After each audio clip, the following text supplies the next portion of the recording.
রাজধানী ঢাকা, বাণিজ্যিক শহর চট্টগ্রাম, 56,000 বর্গ মাইলে 68,000 গ্রাম, চায়ের রাজ্য সিলেট।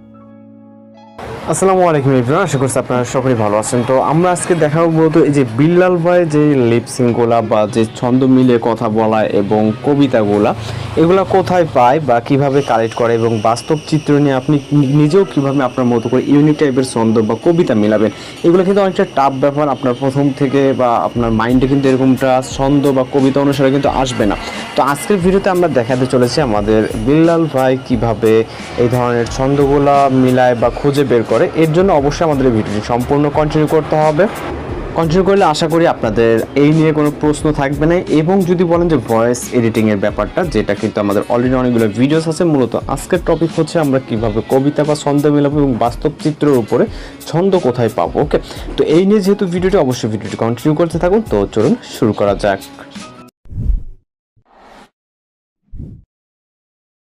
ওকে, তো আমরা এখন মূলত চলে যাব প্লে স্টোরে। আমরা আমাদের ফোন থেকে প্লে স্টোর অ্যাপ্লিকেশনটিকে ওপেন করবো এবং সার্চ অপশনে ক্লিক করবো।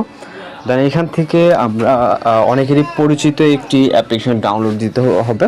এর জন্য আমরা এখানে জাস্ট টাইপ করব চ্যাট জিপিটি। ওকে, এবং এইটার মাধ্যমে আপনারা কীভাবে কাজ করবেন সেটা মূলত দেখিয়ে দেব। তো আমরা চ্যাট জিপিটি অ্যাপ্লিকেশনটিকে ওপেন করবো। আপনারা এখানে ভালো রেজাল্ট অর্থাৎ পারফরমেন্স পেতে হলে এখানে অবশ্যই একটি জিমেল অ্যাকাউন্ট দিয়ে আপনি অ্যাকাউন্টটা কানেক্ট করে নেবেন। দেন এইরকম অপশন দেখতে পাবেন। এখানে দেখবেন যে টেক্সট অপশনটা অর্থাৎ আস্ক এনিথিং। ওকে, যে অপশনটি দেখতে পাচ্ছেন এখানে চলে আসবেন। আসার পর আমি জাস্ট একটি টেক্সট লিখে রাখছি, আপনাদেরকে আমি দেখাচ্ছি সেটা। জাস্ট পেস্ট করলাম। ওকে, এখানে লিখলাম মধ্যবিত্ত নিয়ে 5 লাইনের একটি কবিতা লিখে দাও। আপনি যদি মধ্যবিত্তর জায়গায় গ্রামের ছেলে বা শহরের ছেলে বা যে টপিকের উপরে একটি ছন্দ বা কবিতা চান, ওকে, দেখবেন নিত্য নতুন লিখে দেবে। আমি জাস্ট এটা সেন্ড করবো। মধ্যবিত্ত নিয়ে 5 লাইনের একটি কবিতা, এবং এখানে দেখবেন যে অনেক সুন্দরভাবে 5 লাইনে কিন্তু একটি কবিতা দিয়ে দিচ্ছে। ওকে, কবিতাটা হচ্ছে চাও পাওয়ার মাঝে হারিয়ে যায় দিন, স্বপ্নগুলো বাঁধা আকাশ ছোঁয়ারিন। তো এইভাবে আপনাকে ছন্দ মিলিয়ে পড়তে হবে, একটা নাম মুখস্থ পড়ে যাবেন এরকমটা না। এবার হাসির আড়ালে চাপা কষ্টের ঢেউ, ভবিষ্যতের আশায় বয়ে যায় বয়ে চলে ঢেউ, মধ্যবিত্ত বাঁচে শুধু স্বপ্নের টানা পড়ানে। ওকে, অনেক সুন্দর কিন্তু কবিতাটা। আপনি যদি ছন্দ মিলে, আমি যদি এখানে লিখে আরও একটা লিখে দাও। ওকে, আরও একটা লিখে দাও।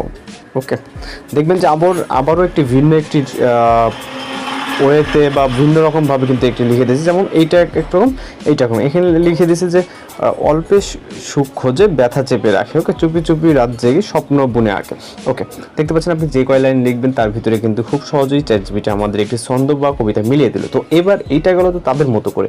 আমি যদি বাস্তব চিত্রে নিয়ে একটি কবিতা চাই, আমি জাস্ট একটি টেক্সট হচ্ছে নোটপ্যাডে সেভ করে রাখছি। আমি এটা বর্তমানে বাংলাদেশের বাস্তব চিত্র নিয়ে 4 লাইনে একটি কবিতা লিখে দিতে পারবো। আপনি 4 লাইন 5 লাইন বা আপনি টপিকটা এখানে নির্ধারণ করে দিতে পারেন যে বাংলাদেশের বর্তমানে কী পরিস্থিতি চলছে। যেমন ঈদের সময় ঈদের কবিতা বলে বিল্লাল ভাই দেখেন, এবং বিভিন্ন যেমন ছাত্র আন্দোলন বা ফিলিস্তিন নিয়ে। ওকে, আপনি যদি এখানে তাদেরটা নিয়ে লেখেন তাও হবে, বা যেই বাস্তব চিত্র নিয়ে লিখবেন সেটাই কিন্তু হবে।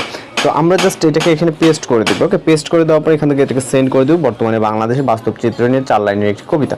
ওকে, এখানে দেখতে পাচ্ছেন মূল্য বেড়ে চলে কমে আসায় আলো, স্বপ্ন শহরে জমে অচেনা কালো, চাকরির খোঁজে হাটে বাজার প্রাণ, এবং বাংলা এখনও বাঁচে আশা ভরসায় টান। ওকে, তো এইভাবে জাস্ট আপনাকে এগুলো মিলিয়ে দেন ভিডিও রেকর্ড করতে হবে, এবং আপনি আপনার মতো করে ভয়েস এডিটিং করে নিতে হবে। আমাদের অলরেডি অনেকগুলো ভিডিওস আপলোড দেওয়া আছে যে কীভাবে ভয়েস এডিটিং করবেন। ওকে, এইভাবে আপনি ভয়েস রেকর্ড করে ভয়েস এডিটিং করে দেন। এইখান থেকে মূলত নিত্য নতুন এবং টপিকের উপরে বাংলাদেশে বর্তমানে কোন টপিক চলতেছে সেই টপিকের উপরে এইখানে একটু কবিতা লিখে দিতে বলবেন। দেখবেন অনেক সুন্দরভাবে কিন্তু কবিতা লিখে দেবে। এছাড়া যখন এইগুলো আপনার কাজ করতে করতে অভ্যস্ত হয়ে যাবেন তখন এমনি নিজে থেকে কিন্তু কবিতা চলে আসবে। ওকে, এইটা হচ্ছে মূলত বেস্ট ওয়ে, এবং এখান থেকে মূলত আপনি খুব সহজ ওয়েতে আপনি আপনার মতো করে এখান থেকে ছন্দ বা কবিতা কিন্তু লিখে অর্থাৎ মানে খুঁজে নিতে পারবেন। ওকে, তো মূলত এই ছিল আজকে টোটালি ভিডিওটা, যে গল্প বা ছন্দ কোথায় পাবেন নতুনদের জন্য। তো যদি ভিডিওটি ভালো লাগে এবং উপকারে আসে অবশ্যই চ্যানেলকে সাবস্ক্রাইব করে রাখবেন। দেখা হচ্ছে পরবর্তী কোনো ভিডিওতে। ভালো থাকবেন, সুস্থ থাকবেন।